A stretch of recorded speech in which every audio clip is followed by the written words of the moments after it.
The space around Earth filled with the largest battle fleet humanity had ever assembled. Admiral Jihoon stood on the bridge of the flagship Defender of Earth, watching his screens with growing concern. Intelligence reports suggested that an alien armada was approaching, but nobody knew exactly when they would arrive or how powerful they would be. "Admiral, we are receiving a transmission from Captain Minho aboard the Eternal Dawn," reported Lieutenant Bora from the communications station. "Put him through," Jihoon ordered. Minho's face appeared on the main screen. He looked tired and worried. "Admiral, I have critical information about the approaching enemy fleet. They are using enslaved void entities as weapons.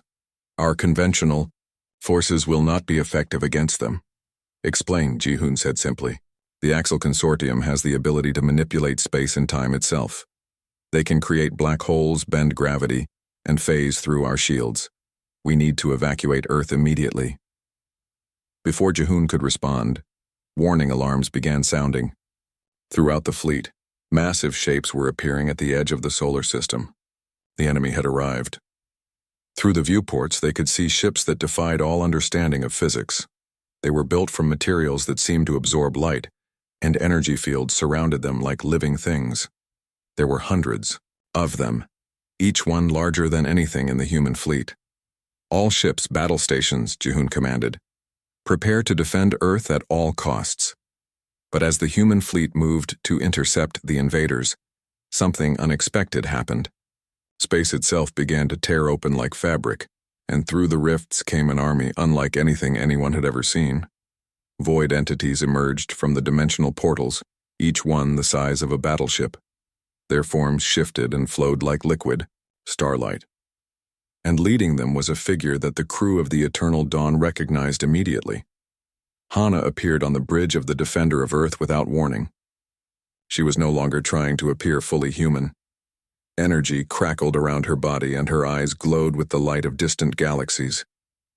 "Admiral Jihoon," she said calmly, "I am here to help defend my people." "Who are you?" Jihoon demanded, reaching for his weapon.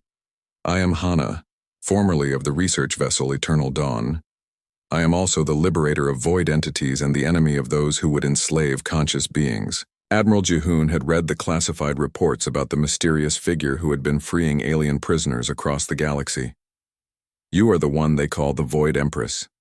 I never chose that title, but I will accept it if it helps my people survive this day." Through the main window, they could see the battle beginning. The Axel Consortium ships were firing weapons that bent space around them. Human vessels that were hit simply disappeared, folded into dimensional pockets where they would drift forever in empty darkness. But Hana's void entity allies were fighting back with equal power. They created barriers of twisted space that deflected the enemy attacks. They opened portals that redirected the Consortium's weapons back at their own ships. "Your people are brave, but they are outmatched," Hana told the Admiral. "The Consortium has been using enslaved void entities for thousands of years. They have perfected the art of cosmic warfare." "Then how do we win?" Jihoon asked. "We changed the rules of the game." Hana raised her hands, and suddenly every human ship in the fleet was surrounded by a protective field of energy. The Consortium's reality-bending weapons could no longer touch them. "I am creating a safe zone around your forces," she explained. "But this is only temporary. The real battle must be won in a different way." She gestured toward the largest of the enemy ships, a massive fortress that seemed to be coordinating the attack. "That vessel contains the enslaved void entity that powers their entire fleet. If I can free it, their advantage will disappear." "How? Do you plan to get aboard that ship?" Bora asked. Hana smiled. "The same way I got aboard yours." She began to fade from view, but before she disappeared completely, she turned to Admiral Jihoon. "If I do not return from this mission, remember that humanity's greatest strength is not its weapons or its technology. It is the willingness to risk everything for others, even when those others are different from yourselves." Then she was gone, phasing through dimensions toward the enemy flagship. Inside the Axel Consortium command ship, General Norak received reports of the battle with growing frustration. His forces should have destroyed the human fleet within minutes, but somehow the primitives were holding their own. "Sir, we are detecting an intruder aboard the ship," his aide reported. "Someone has bypassed all our security systems." "Impossible," Norak growled. "Deploy all internal defenses, find this intruder and eliminate them." But Hana was already moving through the ship's corridors like a ghost. She could phase through walls, step between dimensions, and become invisible to their sensors. The consortium soldiers fired their weapons at empty air while she walked past, them unseen. At the heart of the ship, she found what she was looking for. In a massive chamber filled with crystalline technology, a void entity was held prisoner. The ancient being was connected to the ship's systems by thousands of energy cables that drained its power continuously. The entity's name was Kiwan, and it had been enslaved for over 2,000 years. When Hana appeared before it, the being's thoughts were filled with pain and despair. "Who are you, small one?" Kiwan asked weakly. "I am Hana, and I am here to set you free." "Freedom is not possible. I am bound by chains that exist in multiple dimensions. Even if you could break them, I am too weak to escape. Then I will give you strength." Hana placed her hands on the crystalline restraints and began channeling her own energy into them. The chains began to crack and break apart. With each broken link, Kiwan grew stronger. Alarms sounded throughout the ship as the crew realized what was happening.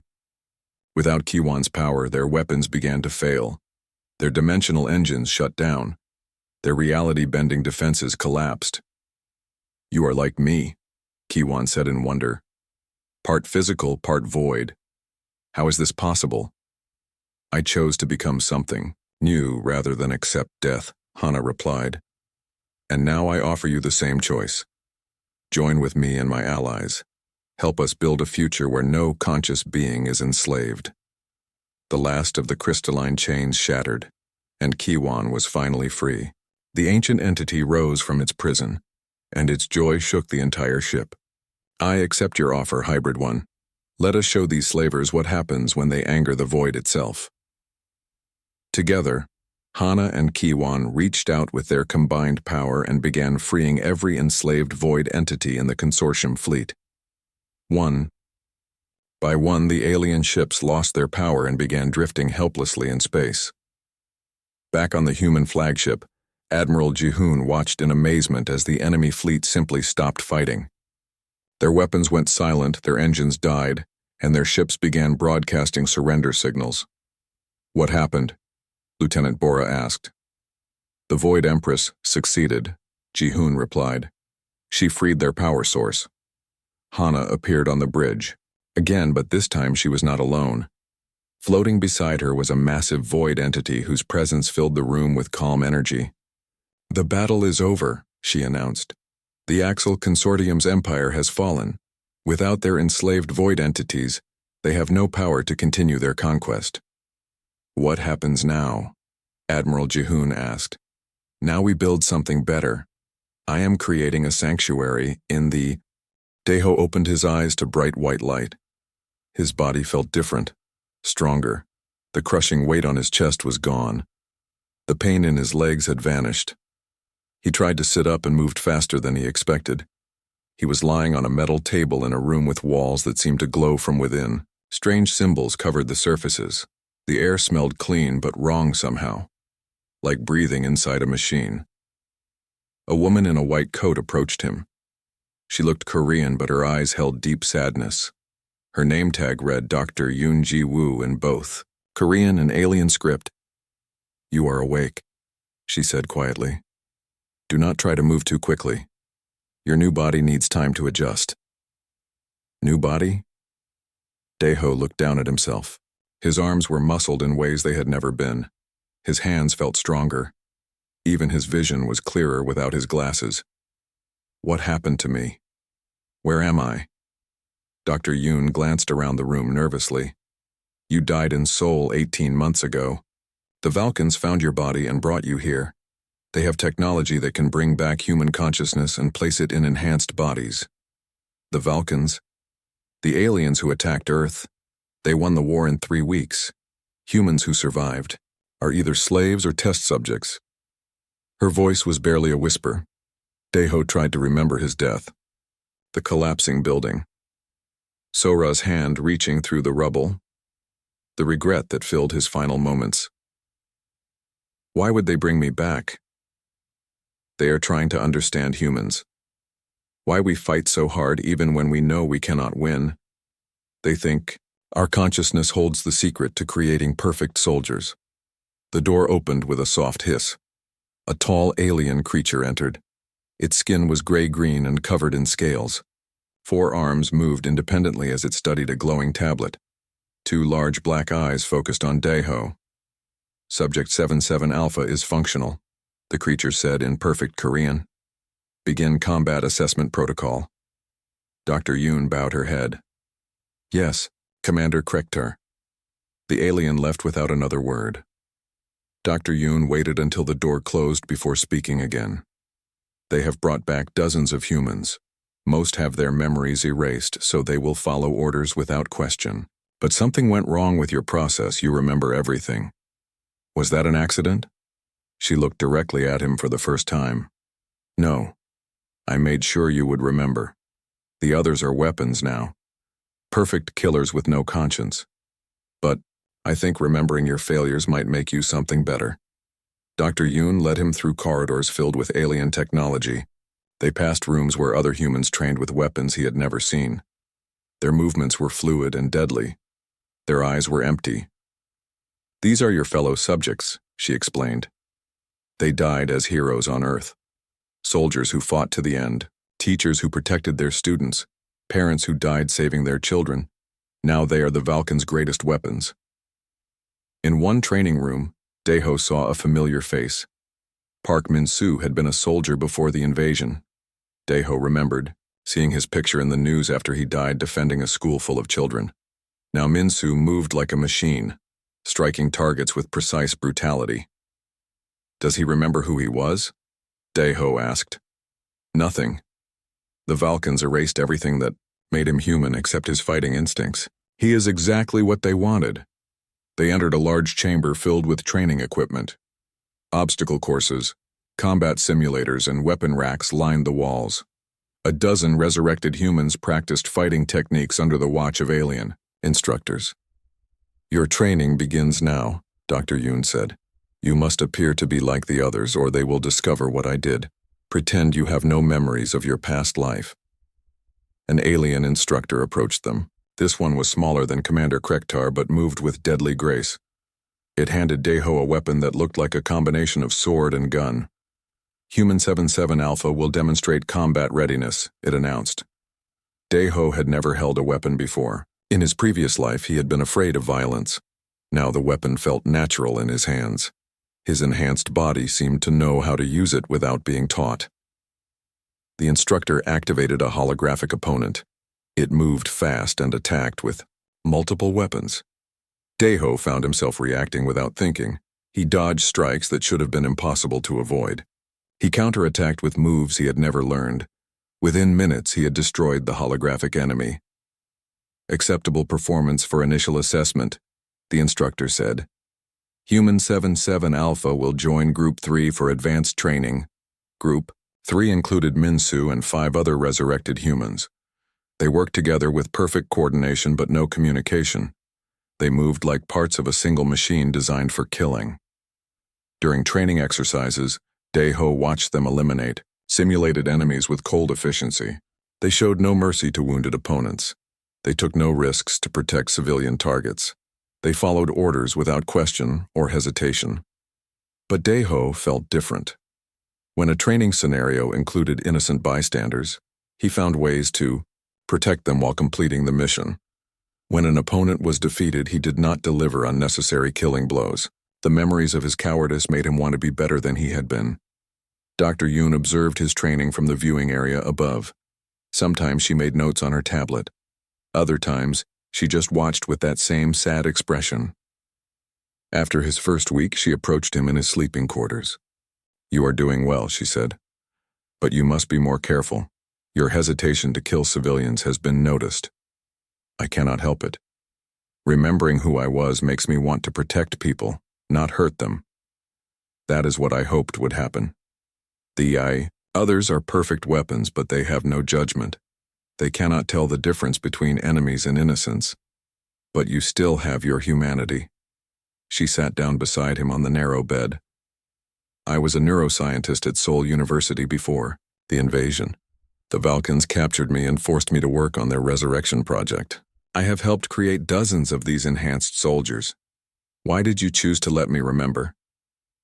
Because I knew your story. Everyone in Korea knew about the coward who ran from the school fire. I thought if someone who had failed so completely could be given a second chance, maybe they would fight harder to redeem themselves. Daeho thought about Sora dying in the rubble while he was too afraid to help. What if I fail again? Then you will be no worse than the others. But if you succeed, you might become something the Valkyns never expected, a weapon they cannot control. The next morning brought new challenges. Commander Krektar announced they would begin live combat missions against the human resistance. Groups of resurrected soldiers would be deployed to eliminate rebel bases throughout the galaxy. As Daeho prepared his equipment, he realized his second chance had arrived. He could choose to be the same coward who let others die while he saved himself, or he could become something different. The memory of Sora's reaching hand burned in his mind. This time, when people needed help, he would not run away. This time, he would fight back. The transport ship vibrated as it dropped through the atmosphere of Kepler 7. Daeho sat with 11 other resurrected soldiers in the cargo hold. None of them spoke. None of them showed emotion. They simply waited for orders like machines, powered down between uses. Only Daeho felt the familiar knot of fear in his stomach. His enhanced body was ready for combat, but his mind remembered what it felt like to be afraid. Commander Krektar's voice came through the ship's speakers. Mission parameters are simple. Human resistance base is located in the mountain complex below. Eliminate all personnel. Destroy all equipment. Leave no survivors. The other soldiers nodded without expression. Min-Soo checked his weapons with mechanical precision. The woman sitting across from Daeho had been a teacher named Han Eunji before her death. Now she prepared explosive charges with the same calm she once used to grade papers. The ship landed hard on rocky ground. The cargo door opened to reveal a world of red stone and thin air. In the distance, a human outpost was built into the side of a cliff. Smoke rose from its ventilation systems. Human resistance detected our approach, announced the alien pilot. They are preparing defensive positions. The 12 resurrected soldiers moved out in perfect formation. Daeho stayed with the group, but his enhanced senses picked up details. The others ignored. The defensive positions were hasty and desperate. Whoever was in that base was not prepared for this kind of attack. They approached the outpost from 3 directions. Min-Soo led one team around the left flank. Eunji took another group to the right. Daeho found himself assigned to the center assault with 3 other soldiers. The resistance fighters opened fire when they got within range. Their weapons were old Earth military equipment, effective against normal humans but barely scratching. The enhanced soldiers advancing on their position. Daeho watched his teammates move through the gunfire without concern. Bullets that should have killed them left only small marks on their enhanced skin. They returned fire with alien weapons that cut through rock and metal like paper. The first defensive line fell within minutes. Human screams echoed off the canyon walls as the resurrected soldiers pushed deeper into the base. Inside the outpost, Daeho saw something that made him pause. A makeshift medical station had been set up in what looked like a cafeteria. Wounded fighters lay on tables while a woman in blood-stained scrubs worked to save them. She looked up as the enhanced soldiers entered. Her face showed the same determination. Daeho remembered in Sora, the same willingness to help others even when death was certain. Captain Rosang-mi, she said, identifying herself to the invaders. I surrender on behalf of my wounded personnel. According to galactic warfare conventions, medical personnel and patients are non-combatants. Min-Soo raised his weapon without hesitation. No prisoners, no survivors. Time seemed to slow as Daeho watched his fellow soldier prepare to execute the woman. Her brave act of surrender reminded him of every moment in his past life when he had chosen fear over courage. Without thinking, Daeho stepped forward and bumped into Minsu just as he fired. The shot went wide, hitting the wall instead of Captain Rowe. Clumsy, Minsu said without emotion. He aimed again. Wait, Daeho said quickly. Movement detected in the back corridors. Might be an ambush. It was a lie, but Minsu's programming made him cautious about tactical threats. He lowered his weapon and moved to investigate the non-existent danger. Daeho looked at Captain Rowe and made a subtle gesture toward a maintenance hatch behind her. She understood immediately and began moving her wounded toward the escape route. The battle continued through the outpost. Each time Daeho found an opportunity, he provided small warnings to the defenders. A misplaced shot that revealed an ambush position. A delay in advancing that gave civilians time to evacuate. Small acts of mercy that his fellow soldiers did not notice. But someone else was watching.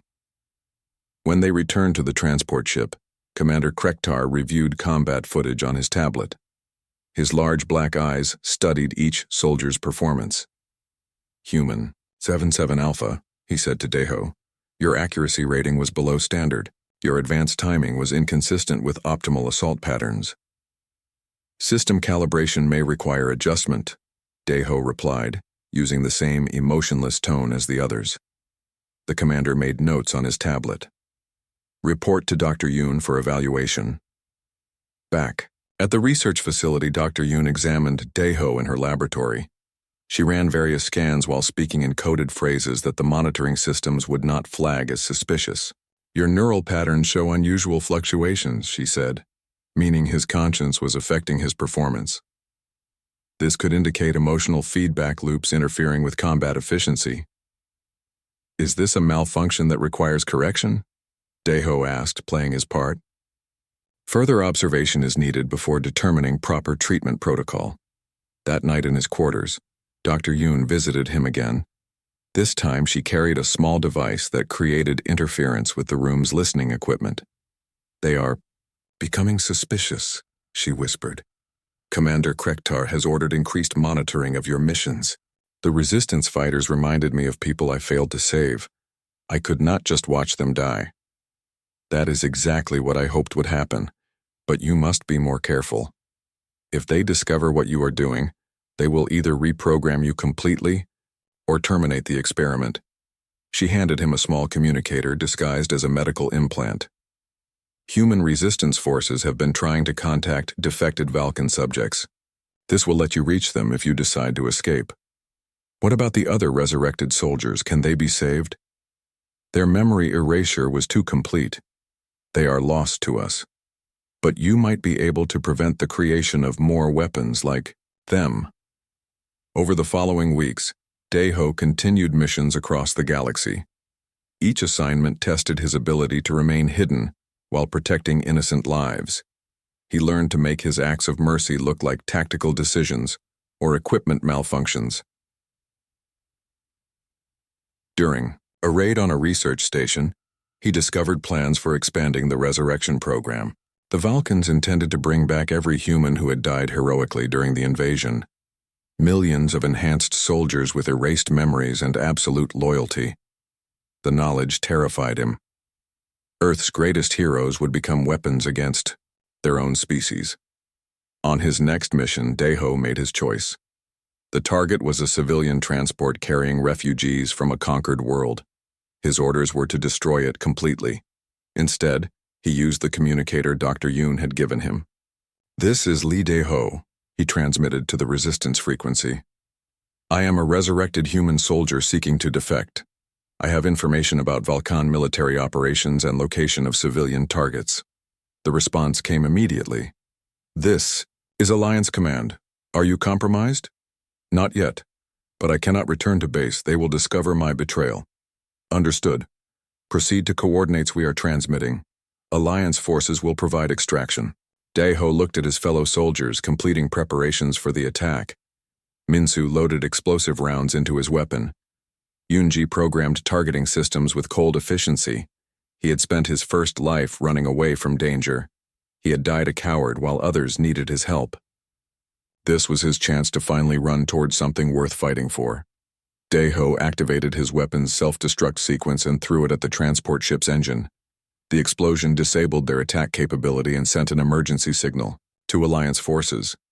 His teammates turned their weapons on him immediately.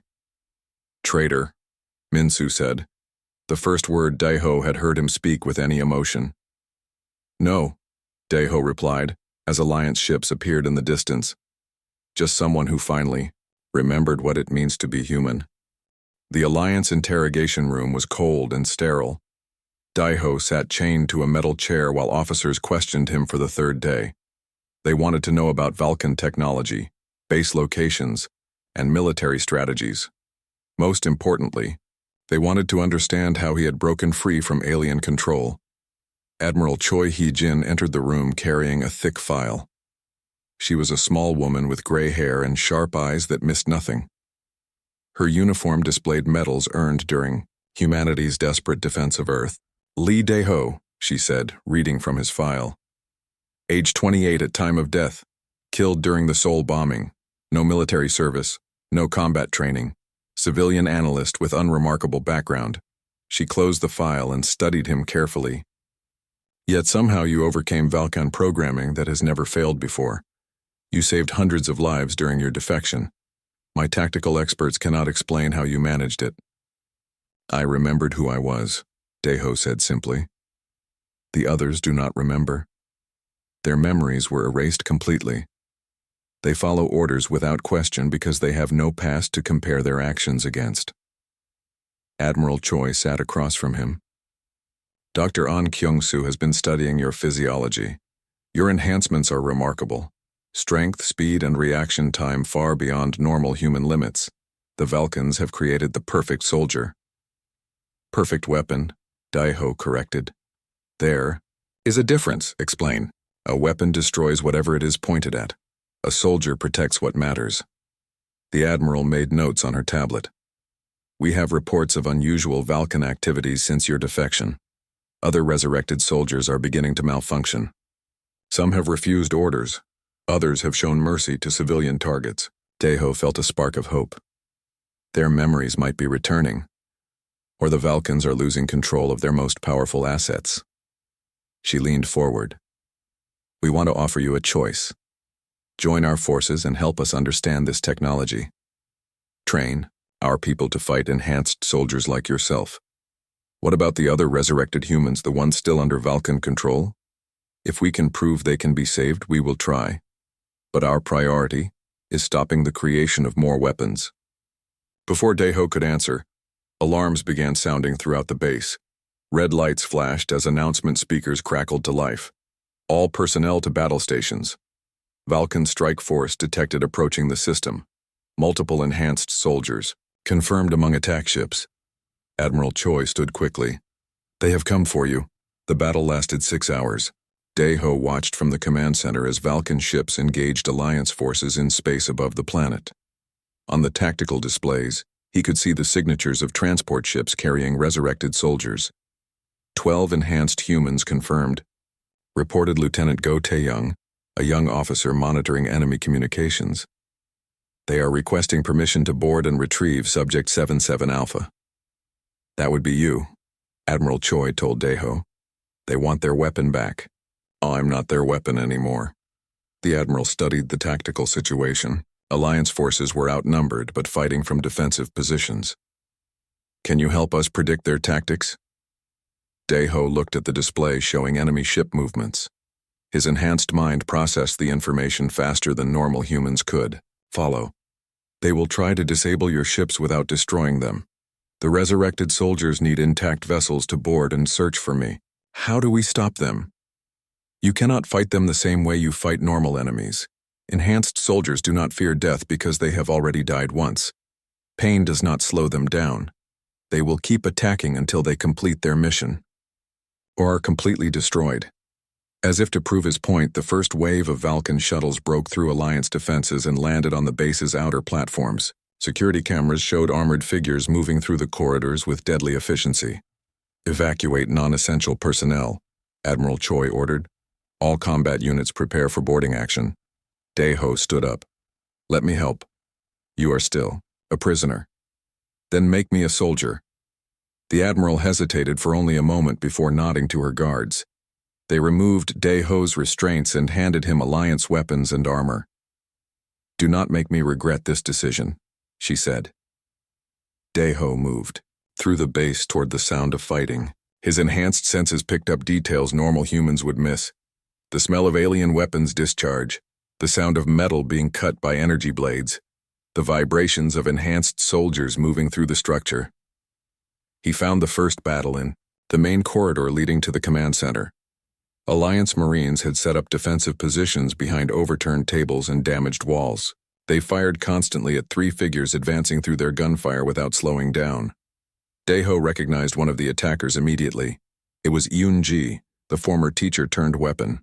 She moved with mechanical precision, her enhanced, body-absorbing bullet impacts while she returned fire with deadly accuracy. Fall back, Daeho shouted to the Marines. Your weapons cannot stop them. Who are you? Demanded the Marine sergeant. Someone who knows how they think. Daeho stepped into the corridor and called out to his former teammate. Han Un-ji, do you remember teaching children how to read? The enhanced soldier paused for a fraction of a second. Something flickered in her empty eyes. Do you remember the school where you died protecting your students from the bombing? Yoon-ji lowered her weapon slightly. Her head tilted as if listening to voices only she could hear. I remember, she said softly. Then louder. I remember the children. The other two enhanced soldiers turned their weapons on her immediately. In their programming, deviation from mission parameters was treated as malfunction requiring immediate termination. But Yoon-ji was no longer following that programming. She fought back with the fury of someone who had rediscovered what she was fighting for. The battle between enhanced soldiers destroyed half the corridor in seconds. When the smoke cleared, only Yoon-ji remained standing. She looked at Daeho with eyes that were human again. What have they done to us, she asked. They tried to make us into weapons. But we chose to remember who we really are. More alarms sounded as additional Valkan forces landed on the base. The battle was far from over. In the command center, Admiral Choi watched the tactical display with growing concern. We are losing this engagement. Too many enhanced soldiers, not enough firepower to stop them. Lieutenant Go looked up from his communications station. Admiral, we are receiving a message on an emergency frequency. Someone claiming to be Lee Young-woo, requesting immediate contact with Subject 77 Alpha. Daeho felt his enhanced heart stop beating for a moment. Young-woo is my younger brother. Put him through, the Admiral ordered. The view screen activated to show a young man in resistance fighter gear. He looked older than Daeho remembered, with scars on his face and hardness in his eyes that came from too much war. Young-woo, said, using the Korean word for older brother. His voice was cold. I heard you were alive again. Young-woo, you ran away when Seoul was attacked. You left our family to die while you hid like a coward. Now you work for the aliens who killed our parents. The words hit Daeho harder than any weapon. I defected. I am fighting against them now. Too late for that. Too late for redemption. Admiral Choi stepped into view of the camera. This is Admiral Choi. Are you willing to assist in the current engagement? Young-woo's expression softened slightly when he looked at her. My strike team is 30 minutes out, but we cannot hold off a full Valkan assault force. We just need to survive long enough to evacuate our people and destroy sensitive materials. Understood. We will do what we can. The transmission ended, leaving Daeho staring at the empty screen. Even his own brother saw him as a traitor and coward. Yoon-ji touched his shoulder. Family forgiveness is earned through actions, not words. How do I prove I have changed? By being willing to die for others instead of living for yourself. The base shook as more Valkan ships landed. Through the command center windows, they could see enhanced soldiers cutting through the outer defenses like they were made of paper. Admiral Choi turned to Daeho. We need time to complete the evacuation. Can you and your friend hold them off? Daeho looked at Yoon-ji, who nodded grimly. Two recovered soldiers against an army of weapons who used to be heroes. We will try, he said. As they prepared to face their former teammates in battle, Daeho realized this was his real test. Not just breaking free from Valkan control, but proving he could protect others even when it meant fighting people who had once been just like him. The unmakeable soldier was about to face his greatest challenge. 6 months later, Earth hung in space like a blue marble streaked with the scars of war. Valkan ships surrounded the planet in defensive formations, while Alliance forces gathered for the final assault. This was humanity's last chance to reclaim their homeworld. Daeho stood in the briefing room of the Alliance flagship, studying holographic displays of Earth's surface.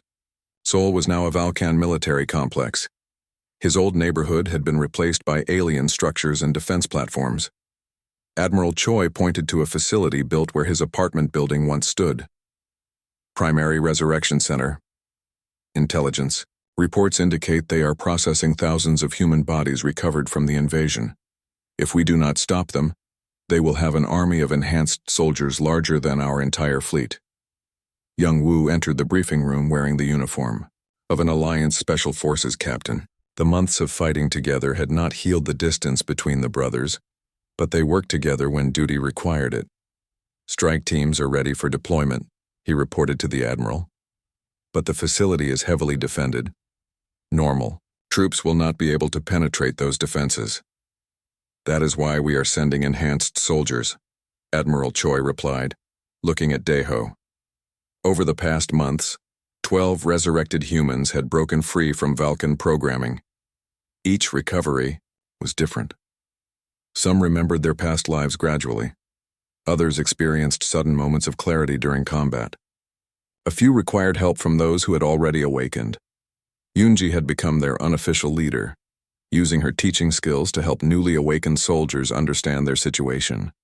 She coordinated their training and made sure they remembered their humanity even while learning to use their enhanced abilities. The mission is dangerous, Admiral Choi continued. The facility contains not only military defenses but also hundreds of resurrected soldiers still under Valkan control. You will be fighting your own people. They are not our people anymore, said Kim Dong-sik, a former police officer who had been recovered 3 months ago. They are weapons wearing human faces. They were human once, Daeho countered, just like we were weapons once. If we can be saved, so can they. Dr. Yoon stepped forward from the back of the room. She had escaped the Valkan facility during the confusion of Daeho's defection and now worked with Alliance scientists to understand resurrection technology. I have been studying the facility's layout, she said, activating a detailed schematic. The primary control center is here, 5 levels underground. If we can reach it, I can upload a virus that will disrupt the memory suppression protocols. How many soldiers will regain their memories? Asked Yoonji. Unknown. Some may recover completely. Others may only experience confusion and hesitation. But it will give us an advantage. Admiral Choi studied the faces of the enhanced soldiers. This is a volunteer mission. No one will be ordered to participate. All 12 raised their hands without hesitation. The assault began at dawn. Alliance ships engaged Valkan orbital defenses while transport shuttles carrying the strike team approached Earth's surface. Daeho watched his home planet grow larger through the shuttle's viewport, remembering the last time he had seen it burning under alien attack. They landed in the ruins of Gangnam District, several kilometers from the target facility. The streets Daeho had once walked to work were now filled with alien structures and patrolling enhanced soldiers. The team moved through the devastated city using cover and stealth. Their enhanced senses allowed them to detect Valkan patrols before being seen, but progress was slow. Each block brought them closer to more heavily defended areas. Contact, whispered Park Jae-sung, a former firefighter who served as their scout. Enhanced soldiers, 6 individuals, standard patrol pattern. Through his enhanced vision, Daeho could see the patrol moving between destroyed buildings. Their movements were precise and mechanical, just as his had been when he was under Valkan control. I recognize the leader, Yoonji said quietly. That is Oh Sung-ho. He was a teacher at my school before the invasion. Can we avoid them? Asked Youngwoo. Negative. They are blocking the only approach to the facility entrance. Daeho made a decision that would have been impossible in his previous life. I will draw them away. Continue the mission without me.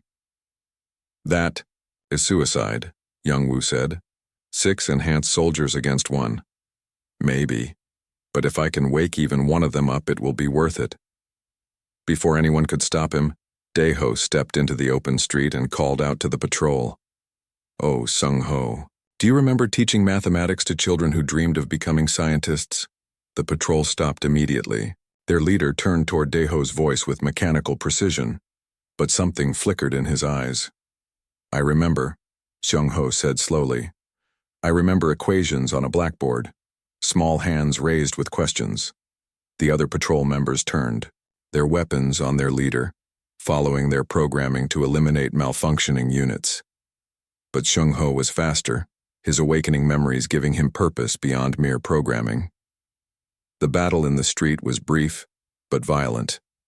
When it ended, 3 enhanced soldiers lay permanently disabled while Sung-ho stood among the survivors, his humanity restored. Thank you, he said to Daeho. I had forgotten what it felt like to choose. The team reached the facility as Alliance. Forces began their main assault. Explosions echoed across the city as orbital bombardments targeted Vulcan military positions. The Resurrection Center's defenses were focused outward, giving the strike team a chance to infiltrate. Dr. Yoon led them through maintenance tunnels toward the control center. Her knowledge of the facility's layout proved invaluable, as they avoided security checkpoints and automated defenses. But as they descended deeper into the complex, Daeho began to sense something familiar. His enhanced hearing picked up a voice giving tactical orders to defensive units, a voice he recognized from his memories of Seoul. Sora is here, he said suddenly. Dr. Yoon looked back at him with surprise. Kim So-ra was one of the first successful resurrections. She commands the facility's enhanced soldier units. I have to reach her. The mission comes first, Youngwoo said firmly. Personal feelings cannot compromise the objective. But Daeho was already moving toward the sound of her voice. His enhanced body carried him through corridors filled with alien technology, toward the woman whose death had haunted his previous life. He found her in a command center overlooking the facility's main production area. Through reinforced windows, they could see rows of resurrection pods processing human bodies. Sora stood before tactical displays, coordinating the defense against Alliance forces with cold efficiency. She looked exactly as he remembered, but wrong somehow. Her movements were too precise. Her expression was empty of the compassion that had defined her in life. Kim So-ra, he called out as he entered the command center. She turned toward him with mechanical precision, her hand moving to her weapon. Unauthorized personnel detected, identity unknown. You know me. We lived in the same building in Seoul. You were a nurse who helped people even when the aliens were attacking. No data found matching those parameters. But as she spoke, her hand hesitated on her weapon. Something deep in her programmed mind was responding to his words. Dr. Yoon's voice came through his communicator. Daeho, we have reached the control center, beginning upload of the memory restoration virus. Throughout the facility, alarms began sounding as the virus spread through the Vulcan computer networks. Enhanced soldiers throughout the complex stopped. Their activities as suppressed memories began surfacing.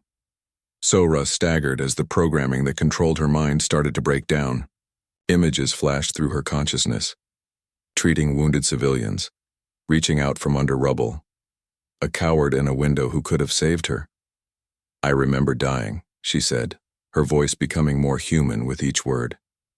I remember you watching, from your apartment while I tried to help people. I was afraid, Daeho admitted. I let fear control me, and people died because of my cowardice. Then why are you here now? Because I learned that being brave is not about having no fear. It is about doing what is right despite being afraid. The facility shook as Alliance bombardments intensified. Through the windows, they could see enhanced soldiers throughout the complex beginning to act independently as their memories returned. The facility is going to be destroyed, Sora said, her tactical training overriding her returning emotions. All personnel need to evacuate. Come with us, Daeho said. You do not have to be their weapon anymore. She looked at the hundreds of resurrection pods still processing human bodies. What about them? They deserve the same chance we got. Dr. Yoon's voice came through the communicator again. The virus upload is complete, but the facility's self-destruct has been activated. We have 10 minutes before total destruction. Can the people in the pods be saved? Daeho asked. Not all of them. Maybe 50 at most if we work fast. Sora was already moving toward the pod control systems. Her fingers flew over alien interfaces as she began emergency revival procedures. I can wake them up, but they will be confused and weak. Someone needs to guide them out. I will stay and help, Daeho said. Youngwoo's voice crackled through the communicator. Hyung, the building is collapsing. We need to evacuate now. Get the others out. I am not leaving. Without Sora and as many of these people as we can save. For the first time since childhood, his younger brother's voice showed real emotion. Do not make me lose you again. You never lost me, Daeho replied. I was just too afraid to let you find me. The next 8 minutes were the longest of Daeho's 2 lives. He and Sora worked together to revive pod after pod of confused and frightened humans. Some were soldiers who had died fighting the invasion. Others were civilians who had been killed during the bombings. Each person they woke up was disoriented and afraid. Sora used her medical training to calm them while Daeho guided them toward the evacuation routes Dr. Yoon had marked. With 2 minutes remaining, they had saved 47 people. The building was shaking constantly now as Alliance bombardments weakened its structure. Alien emergency systems filled the air with warning sounds and flashing lights. We have to go, Sora said, looking at the remaining pods they could not reach in time. You go, Daeho told her. Make sure the others get out safely. I am not leaving you behind. Someone needs to make sure the facility is completely destroyed. If even one resurrection pod survives, the Valkyns can rebuild this place. Sora understood what he was really saying. The facility's power core would need to be manually overloaded to ensure complete destruction. It was a one-way mission. Then we do it together, she said. No. You have medical skills the rescued people will need. I am just a former coward who finally learned to do the right thing. You are wrong, Sora said, touching his face gently. You are the bravest person I have ever known. It takes more courage to overcome your own nature than to simply act on instinct. The facility's power core was located 3 levels below the command center. Daeho fought his way through collapsing corridors and automated defenses while Sora led the rescued humans to safety. In the core chamber, he found the manual override controls. His enhanced strength allowed him to tear through the protective panels that normal humans could never have breached. As he prepared to overload the reactor, his communicator crackled, one last time. Daeho, Dr. Yoon's voice was filled with static. The evacuation is complete. 47 people are safe because of what you did. And Sora? She is coordinating medical care for the rescued. She wanted me to tell you something. What? She said that the boy who was too afraid to help her in Seoul grew up to be the man who saved her among the stars. Daeho smiled as he activated the overload sequence. The power core began to pulse with increasing energy as safety systems failed one by one. Through the facility's communication system, he could hear confused voices as newly awakened enhanced soldiers tried to understand what was happening to them. Some were angry, some were afraid, but all of them were human again. His personal communicator activated one more time. Youngwoo's voice was clear despite the interference. Young, I was wrong about you. You are not the coward who ran away in Seoul. You are the hero who ran toward danger when people needed you. Take care of Sora, Daeho replied, and help the others remember who they used to be. I will. And Hyung? Yes? I am proud to be your brother. The power core reached critical overload. Daeho had enough time for one last thought before the explosion consumed everything. He was no longer afraid. The facility's destruction lit up the Seoul sky like a second sunrise. From orbit, Alliance ships recorded the complete elimination of the primary resurrection center. 6 months later, Earth was free. The Valkan Empire had retreated to distant systems. their super soldier program destroyed along with their ability to control human consciousness. In the memorial garden built where Soul's resurrection facility once stood, a simple stone bore the names of all who had died in the final battle. At the top of the list were 2 names carved larger than the rest. Lee Dae-ho, Kim Sora. Below their names was an inscription in Korean and a dozen other languages. They died as they lived in their second chance, not as weapons, but as protectors, not for themselves, but for others, not in fear, but with courage. Every year on Mao, Liberation Day, Young Woo brought flowers to the memorial. Sora, now leading the rehabilitation of former enhanced soldiers, always joined him. They would stand in silence, remembering the coward who became a hero, and the nurse who saved him right back. In the end, Dae-ho had found what he had been searching for his entire life. Not the absence of fear, but the strength to act in spite of it. He had finally learned what it meant to be human,